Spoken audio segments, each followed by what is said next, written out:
하늘에 계신 우리 아버지, 아버지의 이름을 거룩하게 하시며 아버지의 나라가 오게 하시며 아버지의 뜻이 하늘에서와 같이 땅에서도 이루어지게 하소서.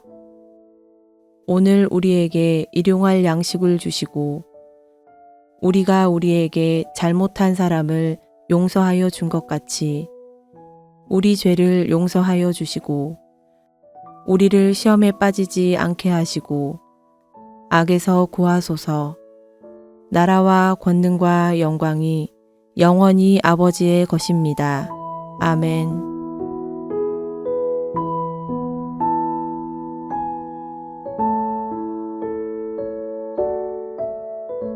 이스라엘아, 내 하나님 여호와께로 돌아오라. 내가 불의함으로 말미암아 엎드러졌느니라. 너는 말씀을 가지고 여호와께로 돌아와서 아뢰기를 모든 불의를 제거하시고 선한 바를 받으소서. 우리가 숫송아지를 대신하여 입술의 열매를 주께 드리리이다. 우리가 아수르의 구원을 의지하지 아니하며 말을 타지 아니하며 다시는 우리의 손으로 만든 것을 향하여 너희는 우리의 신이라 하지 아니하오리니 이는 고아가 주로 말미암아 긍휼을 얻음이니이다 할지니라. 내가 그들의 반역을 고치고 기쁘게 그들을 사랑하리니 나의 진노가 그에게서 떠났음이니라. 내가 이스라엘에게 이슬과 같으리니 그가 백합화 같이 피겠고 레바논 백향목 같이 뿌리가 박힐 것이라. 그의 가지는 퍼지며 그의 아름다움은 감람나무와 같고 그의 향기는 레바논 백향목 같으리니 그 그늘 아래에 거주하는 자가 돌아올지라. 그들은 곡식같이 풍성할 것이며 포도나무같이 꽃이 필 것이며 그 향기는 레바논의 포도주같이 되리라. 에브라임의 말이 내가 다시 우상과 무슨 상관이 있으리요 할지라. 내가 그를 돌아보아 대답하기를 나는 푸른 잣나무 같으니 내가 나로 말미암아 열매를 얻으리라 하리라.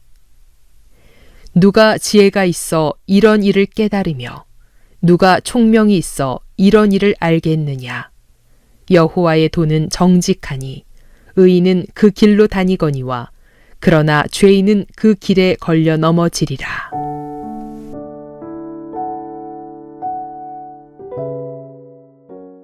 오늘은 호세아서의 마지막 장입니다. 호세아의 결론에 해당하지요. 그동안 우리는 호세아서를 통해서 이스라엘 백성이 얼마나 영적으로 음란하고 하나님께 배역했는가를 살펴보았습니다. 그렇다면 결론이 어떻게 나야 하지요? 그러니까 나는 이제 너를 버린다. 너는 더 이상 내 백성이 아니다. 이렇게 나와야 맞는 것 아닙니까? 그런데 오늘 본문의 결론은 그것이 아닙니다. 왜입니까? 이사야 55장 8절의 말씀처럼 하나님의 생각이 우리의 생각과 다르며 하나님의 길은 우리의 길과 다르기 때문입니다. 그래서 하나님은 자기를 떠나서 배신하고 하나님의 영광을 땅에 떨어뜨려 버린 이스라엘 백성을 다시 한번 끌어안아 주시는 것입니다. 하지만 여러분, 그렇다고 하나님은 우리를 감싸기만 하시는 것이 아닙니다. 때론 우리를 강하게 책망하십니다. 왜입니까? 우리가 죽음의 길로 나아가지 않고 돌아오게 하기 위해서입니다. 그래서 하나님의 경고를 들을 때마다 우리는 마음이 불편해집니다. 특별히 선지서의 말씀은 더욱 그렇습니다. 마치 내 마음을 꿰뚫는 것 같고 어떤 말씀은 일부러 나에게 들으라고 하시는 것 같을 때가 있습니다. 그런데 여러분, 왜 이러한 마음이 드는 것일까요? 그것은 성령께서 우리의 마음을 만지시기 때문입니다.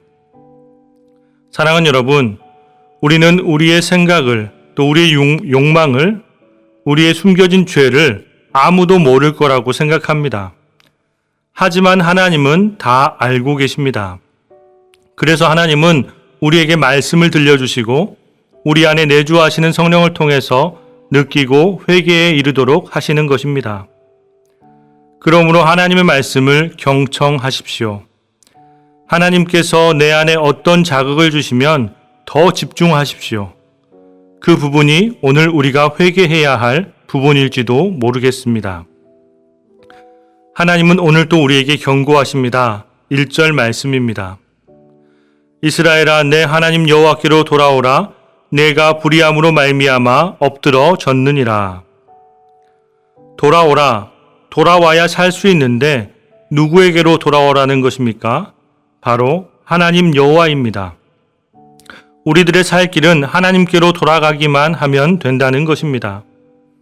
그런데 하나님께로 돌아오려면 먼저 우리의 불의함을 깨달아야 합니다. 우리는 불의로 인해서 엎드러진 상태와 같기 때문입니다. 여러분, 이 불의함은 무엇일까요? 곧 나의 욕망입니다. 이 욕망이 어떻게 구현이 되었는가? 3절 상반절입니다. 우리가 앗수르의 구원을 의지하지 아니하며 말을 타지 아니하며 다시는 우리의 손으로 만든 것을 향하여 너희는 우리의 신이라 하지 아니하오리니. 그동안 이스라엘은 자신의 욕망을 채우기 위한 방편으로 하나님 대신 앗수르를 의지하고 또 애굽을 의지하고 각종 우상을 만들어 섬겼습니다. 자신의 욕망을 채우기 위해서는 말을 타는 것, 즉 전쟁도 불사했으며 전쟁에서 승리함으로써 강력한 우상을 모심으로 자신의 힘을 과시하고자 했습니다. 결국 이러한 모든 행위가 불의함이라고 하는 한 단어로 압축되어 있는 것입니다. 사랑하는 여러분, 불의함의 열매는 무엇입니까? 사망입니다. 우리는 욕심을 따라 살면 죄를 짓게 되고 죄를 짓다 보면 결국 사망에 이르게 된다라는 사실을 잘 알고 있습니다. 그런데 그런 우리의 인생에 하나님께서 오셔서 말씀해 주시는 것입니다. 이스라엘아, 내 하나님 여호와께로 돌아오라. 여러분, 하나님은 우리에게 다시 한번 기회를 주고 계시는 것입니다. 그렇다면 그분께 되돌아가는 것 어떻게 해야 할까요? 2절 말씀입니다. 너희는 말씀을 가지고 여호와께로 돌아와서 아뢰기를 모든 불의를 제거하시고 선한 바를 받으소서. 우리가 수송아지를 대신하여 입술의 열매를 주께 드리리이다. 무엇이 필요합니까? 바로 말씀이 필요합니다. 많은 사람들이 하나님께 나아가는데 필요한 것은 재물일 것이다 라고 생각합니다. 많은 돈을 헌금하고 많은 헌신을 하게 되면 하나님께서 기뻐하실 것이다 라고 생각합니다. 혹 어떤 사람은 예배의 회차가 중요하다고 생각합니다. 그래서 교회를 다닌 지 오래거나 새벽부터 저녁까지 많은 예배에 참여하면 된다고 생각하기도 합니다. 하지만 물론 재물도 중요하고 시간도 중요합니다만 수송아지에 앞서 그의 앞에 꼭 필요한 것은 그 입술에 말씀이 있느냐 하는 것입니다. 그래야 불의가 제거되기 때문입니다. 말씀을 의지하는 자는 아수르, 즉 세상의 권력을 의지하지 않습니다. 또 말을 타는 것, 전쟁을 통해서 문제를 해결하려고 하지도 않습니다. 이런 헛된 것에 의지하지 않고 하나님의 말씀 위에 설 때에야 진정한 회복이 이루어지는 것입니다. 4절 이하가 그에 대한 하나님의 약속의 말씀입니다. 먼저 4절 말씀 보겠습니다. 내가 그들의 반역을 고치고 기쁘게 그들을 사랑하리니 나의 진노가 그에게서 떠났음이니라. 하나님의 말씀을 가진 자들을 하나님께서 고치시고 기뻐하시며 사랑하시겠다라고 약속해 주십니다. 또한 5절에서 7절로 이스라엘이 백합화처럼 그리고 레바논의 백향목 같을 것이다 라고 말씀하십니다. 그들에게는 풍성한 열매가 맺힐 것입니다. 7절입니다. 그 그늘 아래에 거주하는 자가 돌아올지라 그들은 곡식같이 풍성할 것이며 포도나무같이 꽃이 필 것이며 그 향기는 레바논의 포도주같이 되리라. 여러분, 레바논의 옛 지명은 두로와 시돈입니다. 이곳은 바알을 주로 섬기던 곳으로 악녀 이세벨의 고향이기도 합니다.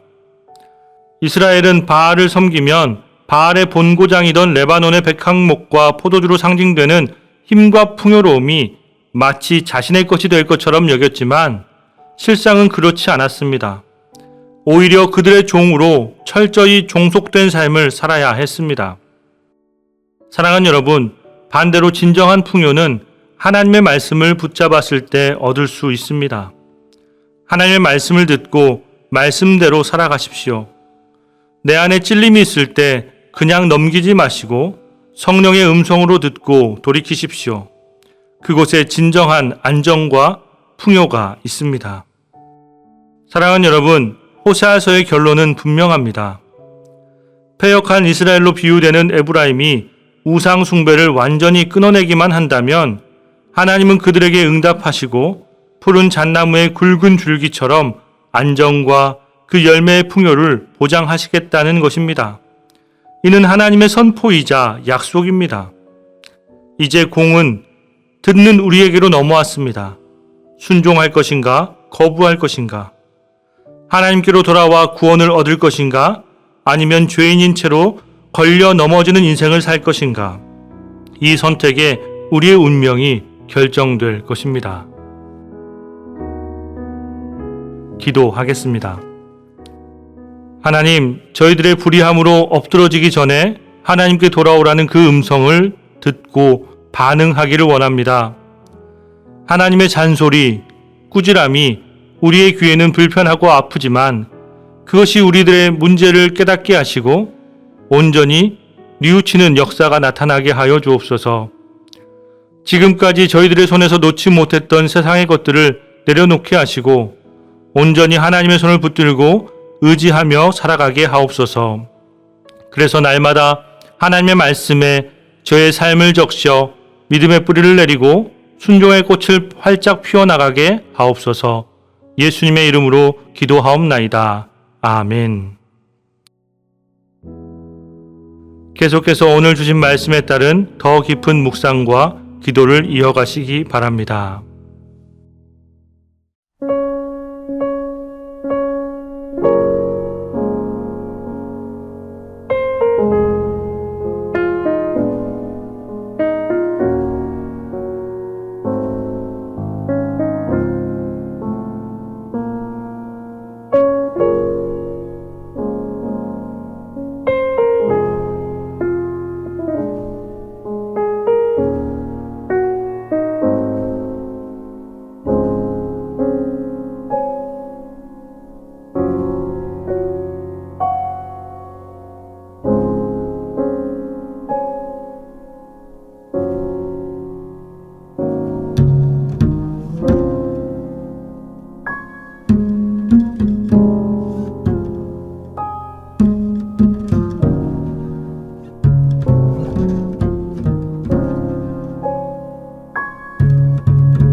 있습니다.